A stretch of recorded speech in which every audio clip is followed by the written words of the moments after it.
Hello दोस्तों, जैसे कि पिछले एपिसोड में हमने देखा, वांगलिन को एक मिस्टीरियस 7 कलर्ड फिगर ने किसी खास इरादे से हेल्प किया था। साथ ही क्यू शुए भी अब 3rd स्टेप तक पहुंच चुका है। उसकी स्लॉटर एसेंस इतनी पावरफुल हो चुकी है कि वो लेट स्टेज निर्वाण वॉइड कल्टिवेटर्स को भी हरा सकता है। और अब सिचुएशन और भी इंटेंस होने वाली है, क्योंकि एक बार फिर से वॉर शुरू होने जा रहा है। आगे क्या होगा, कौन जीतेगा और वांगलिन का अगला कदम क्या होगा? अगर आप चैनल पर नए हो तो प्लीज सब्सक्राइब करके ही जाना। और अगर आप एक दिन पहले एपिसोड देखना चाहते हो तो हमारे चैनल का मेंबरशिप प्रोग्राम ज्वाइन कर सकते हो। चलो बिना किसी देरी के वीडियो शुरू करते हैं। हाँ, अगर आप पिछले वाला वीडियो नहीं देखे हो तो ये आपको समझ नहीं आएगा, जाके पिछला वाला एपिसोड को देखो। अब आगे। मास्टर होंगशान की आंखें धीरे धीरे साफ होने लगी। उसने गहरी सांस ली और उसके शरीर के अंदर पॉपिंग साउंड्स गूंजने लगे। उसके रोम रोम से लाल धुंध निकली और उसके शरीर पर ब्लड कलर्ड रोब बन गई। उसने वांगलिन की तरफ हाथ जोड़े। धन्यवाद lord of the sealed realm. फिर उसकी नजर सीधा हेवन पनिशमेंट पैलेस लॉर्ड पर टिक गई। क्यू जी यान, चाहे तुम अपनी कल्टिवेशन जला दो, तुम बच नहीं सकते। तुम्हें मरने नहीं दिया जाएगा। मैं तुम्हें ब्लड पपेट बनाऊंगा। ये कहकर वो लाल साया बनकर आगे बढ़ा। ब्लैक रोब्ड ओल्ड मैन का चेहरा सफेद पड़ गया। 4 लोगों के सामने वो अकेला था। वो पीछे हटने लगा, लेकिन उसके पीछे मास्टर लॉन्गपान ने शांत हाथ उठाया। माउंटेन एंड रिवर पेंटिंग ने उसका रास्ता बंद कर दिया। क्यू शुई ने ठंडी नजर से इशारा किया। उसके चेहरे की 5 दरारें फिर से फटने लगी। डार्क मून, क्लियर स्काई, लगातार फटने वाला स्पेल था। उसी पल वांगलिन की उंगली पर गोल्डन लाइट जमा हुई। स्टॉप। एक शब्द और लॉ की शक्ति ने उसे जकड़ लिया। ये लड़ाई बिना सस्पेंस की थी। हेवन पनिशमेंट पैलेस लॉर्ड पकड़ा गया और मास्टर होंगशान उसे ले गया। मास्टर लॉन्गपान की जलती हुई सोल मास्टर होंगशान की मदद से शांत हुई। वो अपने डिसाइपल मास्टर जोंग शुआन के साथ चला गया, अगले युद्ध की प्रतीक्षा में। मास्टर होंगशान ने वांगलिन को क्लाउड सी चलने का निमंत्रण दिया, lord of the sealed realm के नाम से इनर रेल्म का फाइटिंग स्पिरिट जगाने के लिए। लेकिन वांगलिन ने मना कर दिया। उसे 3 दाव फल पा लिए थे, अब उसे अपने 3 दाव्स कंप्लीट करने थे। उसके शरीर के अंदर रिजेक्शन फोर्स बढ़ रही थी। उसे वॉइड गेट तोड़ना था। क्यू शुई भी चला गया। उसका हरा रोब सितारों के बीच लहला रहा था। वो अपनी बेटी को ढूंढने निकला। शायद मिले, शायद ना मिले, लेकिन अगर वांगलिन बुलाएगा वो लौट आएगा। मास्टर होंगशान के बचने से इनर रेल्म में खुशी फैल गई।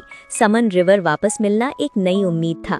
एस्टीम्ड टीचर त्यान जाओ की मौत, मास्टर लॉन्गपान का जुड़ना और हेवन पनिशमेंट पैलेस लॉर्ड का पकड़ा जाना, सब ने इनर रेल्म का विश्वास बढ़ा दिया। अब इनर रेल्म में कोई 7 कलर्ड रेल्म नहीं बचा था। दशकों के युद्ध के बाद जो कल्टिवेटर्स जिंदा थे, वो सब अनुभव से भरे योद्धा थे। हार का मतलब मौत था। जब ये खबर फैली कि lord of the sealed realm लौट आया है, तो कल्टिवेटर्स के दिल में फिर से युद्ध की आग जल उठी। ब्रिलियंट वॉइड के बॉर्डर पर क्लाउड सी और ऑल हेवन के बीच वन स्पिरिट नाम का प्लैनेट एक बड़े ट्रेडिंग हब में बदल गया। चारों स्टार सिस्टम्स के कल्टिवेटर्स यहाँ आने लगे। व्यापार बढ़ा। धीरे धीरे सिस्टम्स एक दूसरे के करीब आने लगे। समन रिवर की फीमेल कल्टिवेटर्स सबसे ज्यादा प्रसिद्ध थीं। काउंटर अटैक में उन्होंने अपनी पहचान बनाई थी। बहुत सी शहीद हो गई थीं, लेकिन जो बची थी उनका सम्मान बढ़ चुका था।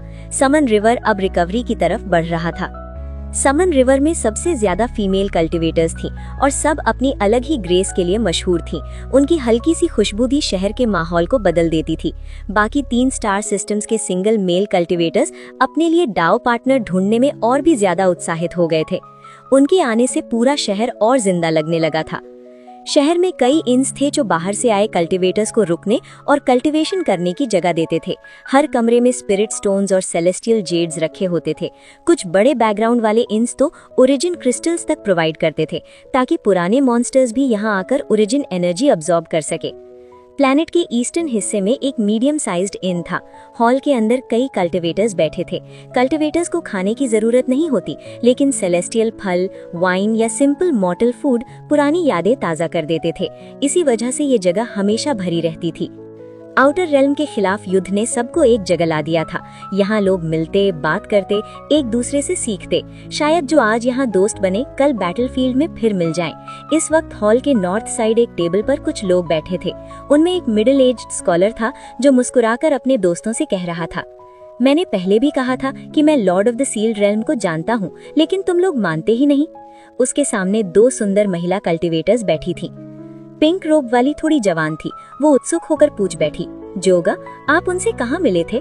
उसके पास बैठी पर्पल रोब वाली महिला थोड़ी बड़ी उम्र की थी। चेहरे पर समय के निशान थे, लेकिन उसकी आंखें शांत थीं। वो चुप थीं। स्कॉलर के पास बैठा एक बूढ़ा आदमी हंस पड़ा। लेडी शू, इसकी बात पर विश्वास मत करना। हर बार जब ये समन रिवर की फीमेल कल्टिवेटर्स को देखता है, यही कहानी सुनाता है। स्कॉलर ने उसकी बात नजरअंदाज कर दी। प्लैनेट सुजाकू पर तब वो आज जैसा नहीं था, सिर्फ कोर फाउंडेशन कल्टिवेटर था। मैंने सोचा भी नहीं था कि एक दिन lord of the sealed realm बनेगा। पिंक रोब वाली ने आंखें चमकाकर पर्पल रोब वाली की तरफ देखा। सीनियर सिस्टर, आप भी तो प्लैनेट सुजाकू से है ना? क्या आपने उन्हें देखा है? ये सुनते ही टेबल पर सन्नाटा छा गया। स्कॉलर, बूढ़ा आदमी, सब लोग शौक और थोड़ी सी रिस्पेक्ट के साथ पर्पल रोब वाली की तरफ देखने लगे। पास के कल्टिवेटर्स भी चुप हो गए। स्कॉलर तुरंत खड़ा हो गया। मैं जू डोंगदे, प्लैनेट सुजाकू से आए फेलो कल्टिवेटर को प्रणाम करता हूँ। अगर मैंने कुछ गलत कहा हो तो क्षमा करें। सिर्फ वो ही नहीं, आसपास के कई कल्टिवेटर्स ने हाथ जोड़कर उसे ग्रीट किया। क्लाउड सी के लोग भी आगे बढ़े और रिस्पेक्ट दिखाया। चारों स्टार सिस्टम्स में ऐसा अक्सर नहीं होता था, लेकिन कुछ बार हो चुका था। Lord of the sealed realm की ख्याति सिर्फ नाम की नहीं थी, वो युद्ध के दौरान अपने कर्मों से बनी थी। इनर रेल्म के कल्टिवेटर्स के लिए lord of the sealed realm सिर्फ एक व्यक्ति नहीं, बल्कि पूरे इनर रेल्म की आत्मा था। Lord of the sealed realm brilliant void से था, इसलिए ब्रिलियंट वॉइड के कल्टिवेटर्स को बाकी 3 स्टार सिस्टम्स के लोग थोड़ा एक्स्ट्रा सम्मान देते थे। ज्यादा नहीं, लेकिन महसूस होता था। और अब सबको पता था वो प्लैनेट सुजाकू से आया था, इसलिए प्लैनेट सुजाकू के कल्टिवेटर्स के लिए दिल में अलग ही रिस्पेक्ट था। सुजाकू छोटा सा प्लैनेट था, वहां से बाहर निकलने वाले कल्टिवेटर्स बहुत कम थे। इसी वजह से अगर कोई सच में सुजाकू से मिल जाता तो लोग उसे और भी अधिक सम्मान देते। वांगलिन की वजह से पूरे इनर रेल्म ने प्लैनेट सुजाकू को पहचान दे दिया था। पर्पल रोब वाली इतनी अटेंशन की आदत में नहीं थी। उसका चेहरा हल्का सा लाल हो गया। उसने अपने बाल साइड किए और सबको शांत स्वर में ग्रीट किया। मैं शायद उन्हें देखा है, उसने धीरे से कहा। इनके अंदर सब लोग और ज्यादा ध्यान से सुनने लगे, लेकिन मुझे पूरा विश्वास नहीं जो व्यक्ति मैंने देखा था क्या वो वही थे। पिंक रोब वाली तुरंत झुककर बोली, सीनियर सिस्टर जल्दी बताइए। पर्पल रोब वाली ने यादों में खोकर कहा। उस वक्त उनका नाम मा लियांग था। फाउंडेशन स्टेज पर थे, ठंडे और निष्ठुर स्वभाव के। फॉरेन बैटल ग्राउंड से वापस होफैंड देश आए थे। अगर वो सच में lord of the sealed realm थे तो शायद उनकी मुलाकात ली मुवान से वही हुई होगी। ली मुवान मेरी सबसे अच्छी दोस्त थी। इनमें बैठे कल्टिवेटर्स गहरी सांस लेकर सुन रहे थे। सुजाकू की कहानी सुनना बहुत रेयर होता है। दूर कोने में एक जवान ब्लैक रोब में अकेला बैठा था। वो चुपचाप शराब पी रहा था। उसकी आंखें ठंडी थीं, ऑरा सख्त था, इसलिए कोई पास नहीं जा रहा था। टीचर, आप कहाँ हैं? वो धीरे से बोलकर बाहर देखने लगा। फिर अचानक उसका शरीर हिल गया। उसकी नजर दरवाजे पर खड़े एक सफेद वस्त्रधारी व्यक्ति पर टिकी। उसकी आंखों में हैरानी और खुशी भर गई। पर्पल रोब वाली बोलती रही, तब सुजाकू प्लैनेट आधा त्यागा गया प्लैनेट जैसा था। होफैन में सबसे शक्तिशाली कल्टिवेटर भी सिर्फ नैसेंट सोल स्टेज पर था। इनमें हल्की सी हलचल मच गई। नैसेंट सोल पर हैकर 100 लोगों को मार दिया, ये कैसे मुमकिन है? किसी हैरानी से कहा। दूसरा कल्टिवेटर धीरे से बोला, lord of the sealed realm को आम लोगों की सीमाओं से मत नापना, वो हमारी कल्पना से परे है। कल्टिवेशन लेवल जितना नीचे होता है, स्टेजेस के बीच का गैप उतना छोटा होता है। फाउंडेशन एस्टैब्लिशमेंट कल्टिवेटर के पास स्पेल्स और ट्रेजर्स भी लिमिटेड होते हैं। फिर भी उस वक्त ही इतनी शक्ति, लोग हैरान थे। तभी तो बाद में उन्होंने क्लाउड सी में पूरा दौर बदल दिया, किसी ने धीरे से कहा। इसी बीच जो सफेद वस्त्र वाला युवा अंदर आया था, उसने हल्का सा मुस्कुराकर अपनी नाक छुई और सीधा ब्लैक रोब वाले कल्टिवेटर की तरफ बढ़ गया। ब्लैक रोब वाला खड़ा होने ही वाला था, लेकिन उस युवा ने हाथ रखकर उसे वापस कुर्सी पर बिठा दिया। टीचर, ब्लैक रोब वाला 13 था। उसकी आंखों में जज्बात उमड़ आए। सब कुछ इतना अचानक हुआ कि उसका मन खाली हो गया। सफेद वस्त्र वाला युवा वांगलिन था। 7 कलर्ड रेल्म का मामला निपटाकर वांगलिन प्लैनेट सुजाकू जा रहा था। वहां अपने माता पिता को श्रद्धांजलि देनी थी। वहीं पर वो अपने कर्मा, लाइफ एंड डेथ और ट्रू एंड फॉल्स एसेंसेस को रिफाइन करने वाला था। रास्ते में उसने 13 की ऑरा महसूस की, साथ ही प्राचीन डीमन स्टैचू की हल्का सी लहर। इसलिए वो यहाँ आ गया। बड़े हो चुके 13 को देखकर वांगलिन के चेहरे पर संतोष था। डीमन स्पिरिट लैंड में पहली मुलाकात याद आई। उसकी दृढ़ इच्छा, वफादारी। 1000 साल बीत गए, लेकिन 13 नहीं बदला। ये बच्चा मेरी जवानी जैसा लगता है, वांगलिन ने मन ही मन सोचा।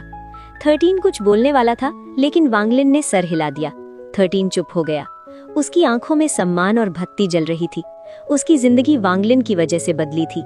वही था, ठंडा और राजसी 13। उधर पर्पल रोब वाली कहानी सुना रही थी। उस युद्ध के बाद उनकी कोई खबर नहीं मिली। मैंने सुना था कि उन्होंने ली मुआन को बचाया और एक कोर फॉर्मेशन कल्टीवेटर के पीछे पड़ने पर वो प्लैनेट सुजाकू के एक खतरनाक स्थल में घुस गए, सी ऑफ डेविल्स। इनमें सन्नाटा छा गया। वांगलिन ने चुपचाप एक प्याला उठाया और धीरे से पिया। उसकी आंखों में पुरानी यादें उभर आईं। ली मुआन की बेचैन नजर, मदद की पुकार। 13 ने तुरंत अपने टीचर का प्याला दोबारा भर दिया। क्या वो कोर फॉर्मेशन कल्टीवेटर अभी जिंदा है? एक बुजुर्ग कल्टीवेटर गर्जा। अगर है तो उसका अंत निश्चित है। Lord of the sealed realm को छेड़ना मतलब चारों स्टार सिस्टम्स को छेड़ना। लेडी जो, उस शैतान का नाम क्या था? किसी ने पूछा। पर्पल रोब वाली ने धीरे से सर हिला दिया। याद नहीं, लेकिन 100 साल बाद सुना कि वांगलिन नाम का कल्टीवेटर सुजाकू पर मशहूर हो गया। जाओ देश से था। फाउंडेशन एस्टैब्लिशमेंट स्टेज पर ही उसने नीसेंट सोल कल्टीवेटर टेंग को नाराज कर दिया था, जिसने उसके परिवार को मार डाला। ये सुनते ही कई लोगों के चेहरे बदल गए।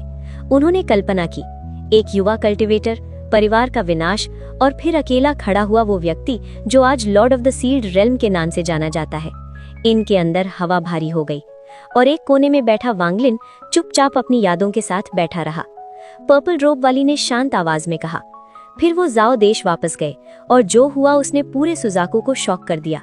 ब्लड रिवर्स फ्लोड, सच में खून की नदियां।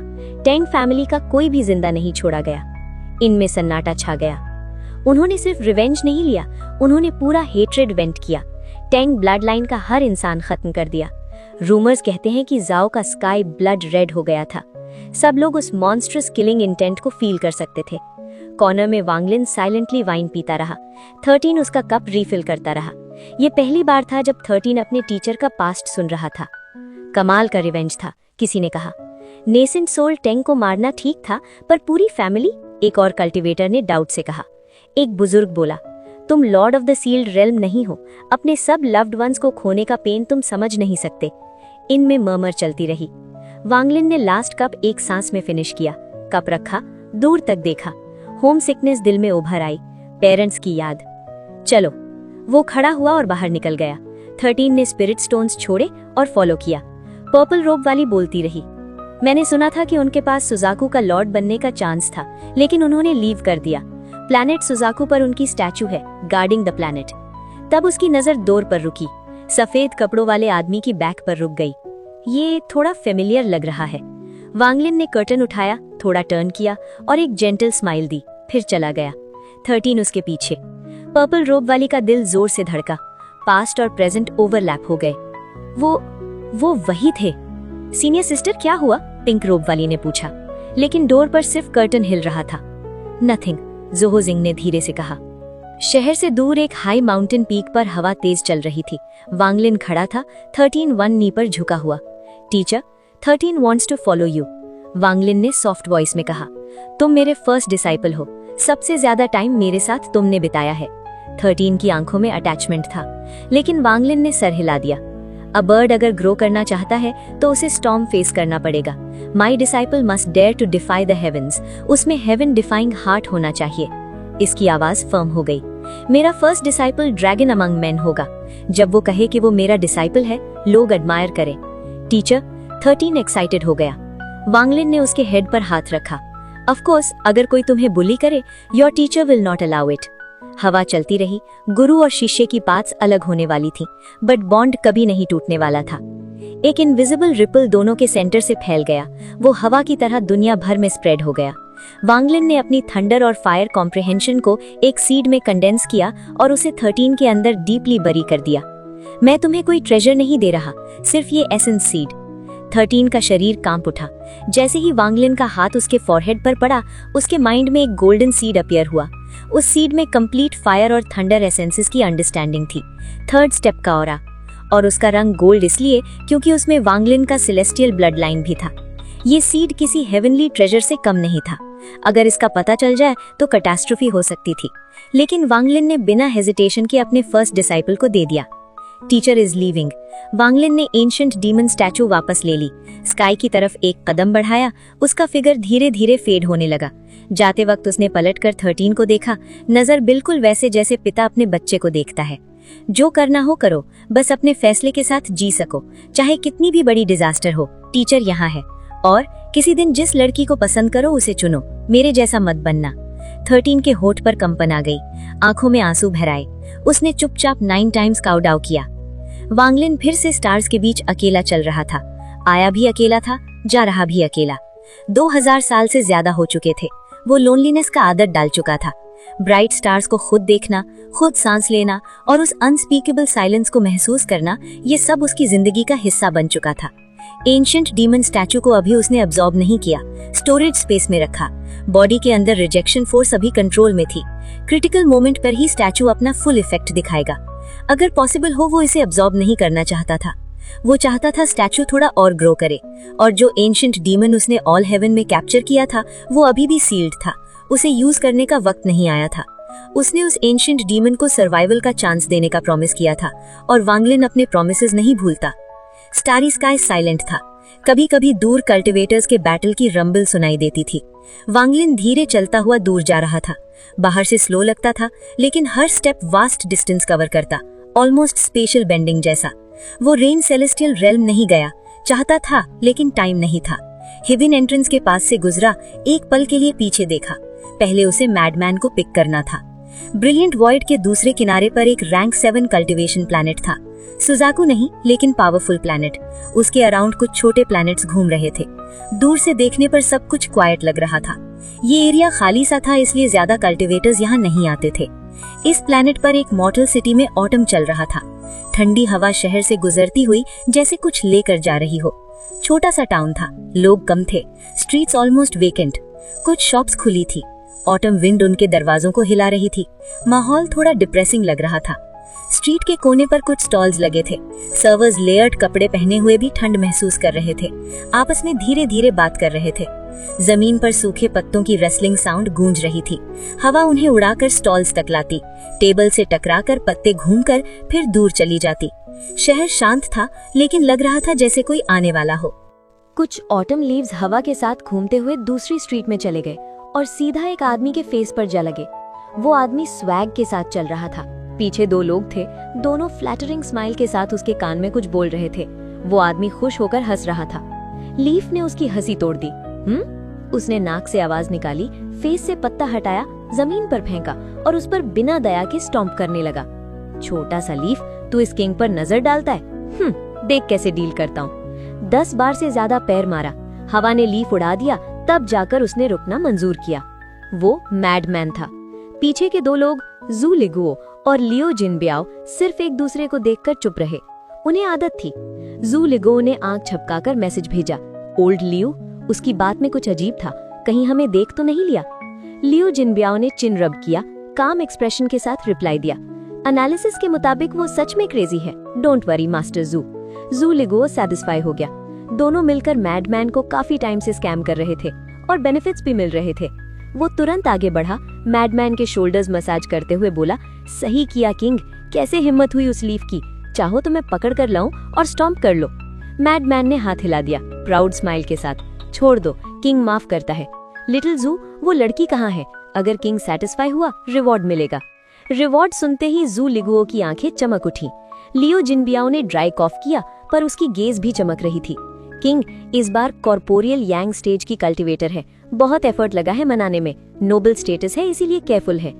मैडमैन इम्पेशेंट हो गया। इतने दिन हो गए, एक बार भी सक्सेस नहीं। अगर इस बार भी फेल हुआ तो किंग नहीं खेलने वाला। जू लिगुओ ने इंटॉक्सिकेटेड एक्सप्रेशन बनाया, बस एक टेस्ट ले लो किंग, फिर पता चलेगा। फिर धीरे से बोला, बस स्पिरिट स्टोन्स कम पड़ रहे हैं एक्टिवेशन के लिए। मैडमैन ने कुछ मटर किया, फिर उंगली दबाकर ब्लड निकाला, जू लिगुओ को दे दिया। किंग का ब्लड बहुत प्रेशियस है, पहले भी वो खुद ही कंफ्यूज हो गया। जू लिगुओ ने ब्लड केयरफुली स्टोर किया। लियो जिनबियाओ ने चुपके से ट्रांसफर अरे एक्टिवेट कर दिया। फ्लैश, तीनों गायब। एक वैली में लाइट चमकी, 3 लोग अपीयर हुए। मैडमैन तुरंत रोर करने लगा, फिर ट्रांसफर अरे, किंग नहीं खेल रहा। कैसे कैसे करके फिर मना लिया गया, फिर फ्लैश। ऐसे ही 10 से ज्यादा जगहों पर लाइट चमकी। हर बार मैडमैन ज्यादा गुस्सा होता गया। कितने अरेज हैं, किंग को बुली कर रहे हो, मैं अपने टीचर को बताऊंगा। ये लाइन सुनते ही जू लिगुओ का फेस सफेद पड़ गया। लियो जिनबियाओ की आईलिड्स ट्विच हुई। उन्हें याद था मैडमैन ने वांगलिन को अपना टीचर माना था। जू लिगुओ तुरंत बोला, लास्ट वन, पक्का लास्ट वन, इसमें स्पिरिट स्टोन्स भी नहीं लगेंगे। इसी वक्त प्लैनेट के बाहर एक रिपल फैला। वांग लिन स्टारी स्काई से बाहर निकला। उसने नीचे प्लैनेट को देखा। उसकी आंखों में ठंडी चमक उभरी। नॉनसेंस। प्लैनेट के नॉर्थ वेस्ट साइड पर एक बड़ा माउंटेन रेंज था। स्पिरिचुअल एनर्जी वहां काफी डेंस थी। चारों तरफ घना जंगल था, इतना घना कि सनलाइट नीचे तक नहीं पहुंचती थी। जमीन हमेशा गीली रहती थी। जंगल के अंदर एक लंबी सी माउंटेन खड़ी थी, फॉग से घिरी हुई। दूर से देखने पर सब कुछ ब्लर लगता था। अचानक फॉग के बीच से फॉर्मेशन लाइट निकली, कुछ ब्रेथ्स तक चमकती रही, फिर धीरे धीरे फेड हो गई। माउंटेन के अंदर एक केव था, अंधेरा, थोड़ा ग्लूमी। केव के बीच ट्रांसफर रे चमका और लाइट के कम होते ही 3 लोग बाहर निकले, मैडमैन, जू लिगुओ और लियो जिनबियाओ। मैडमैन ने इधर उधर देखा, ब्लिंक किया। ये किंग थोड़ा कंफ्यूज्ड है, ये जगह कौन सी है? जू लिगुओ ने एक्साइटमेंट दबाया, फ्लैटरिंग स्माइल के साथ बोला, किंग यही जगह है, आप यहीं वेट कीजिए, मैं देख कर आता हूँ लिटिल गर्ल रेडी है या नहीं। लिटिल गर्ल सुनते ही मैडमैन की आंखें चमक उठी। हाँ, अच्छा, अगर किंग सेटिस्फाई हुआ रिवॉर्ड मिलेगा। लियो जिनबियाओ ने हाथ हिलाकर एक स्टोन चेयर बुलाया। मैडमैन बैठ गया। लियो जिनबियाओ ने रिस्पेक्टफुली शोल्डर्स मसाज करना शुरू कर दिया। उसका कंट्रोल परफेक्ट था। मैडमैन कंफर्टेबल हो गया, आंखें बंद कर ली। कुछ देर बाद लियो जिनबियाओ रुक गया, साइड में जाकर रिस्पेक्टफुली नील कर गया, आर्म्स फॉरवर्ड। मैडमैन ने आंखें खोली। हो गया इतना जल्दी? लियो जिनबियाओ ने सीधा कहा, किंग रिवॉर्ड प्लीज। मैडमैन चौंक गया, बस मसाज के लिए रिवॉर्ड नहीं मिलेगा, किंग का ब्लड बहुत प्रेशियस है। लियो जिनबियाओ ने सीरियस फेस के साथ फिर कहा, किंग रिवॉर्ड प्लीज। मैडमैन गुस्सा हो गया, नॉट गिविंग, बिल्कुल नहीं। लियो जिनबियाओ काम रहा, किंग जब से यहाँ आए हैं, जो खाया, जो यूज किया, जो एंजॉय किया, सब मैंने पे किया, बहुत स्पिरिट स्टोन्स लगे। मैडमैन का रोर धीमा हो गया, ज्यादा नहीं था, तुम लोगों ने ही बोला था लेने को। लियो जिनबियाओ ने कामली नंबर्स बोले, 13 डेज में 7,30,000 स्पिरिट स्टोन्स और 9,850 सिल्वर खर्च हुए। डिटेल चाहिए? मैडमैन की आंखें फट गईं। उसे लगा था उसने कुछ खास स्पेंड नहीं किया, सिर्फ मजा किया था। अब उसके माथे पर पसीना आ गया। लियो जिनबियाओ ने टोन सॉफ्ट की, ऑफ कोर्स मास्टर ने कहा है किंग का ध्यान रखना है। किंग स्टिंजी नहीं है, बस अभी स्पिरिट स्टोन्स नहीं है, शायद सब लिटिल रेड के पास है। मैडमैन तुरंत रिलीफ महसूस करने लगा। हाँ, लिटिल रेड के पास है, किंग स्टिंजी नहीं है, बिल्कुल नहीं, जाकर लिटिल रेड से ले लो। उसने पसीना पोंछा और जोर जोर से हेड नॉट किया। केव के बाहर जंगल साइलेंट था, लेकिन हवा में कुछ अजीब सा प्रेशर बिल्ड हो रहा था और केव के अंदर हवा सडनली हैवी हो गई। कर्टन जोर से फट गया और 10 से ज्यादा कल्टीवेटर्स अंदर घुस आए। उनकी आंखों में किलिंग इंटेंट क्लियरली दिख रहा था। जो फीमेल कल्टीवेटर लीड कर रही थी, उसका एक्सप्रेशन बिल्कुल कोल्ड था। मैडमैन सामने बैठा था, फानबाजी के ऑपोजिट। वो ब्लिंक करता रह गया, पूरा कंफ्यूज्ड। अभी तक तो वो सोच रहा था कि फन शुरू होने वाला है और यहाँ सडनली फुल ड्रामा स्टार्ट हो गया।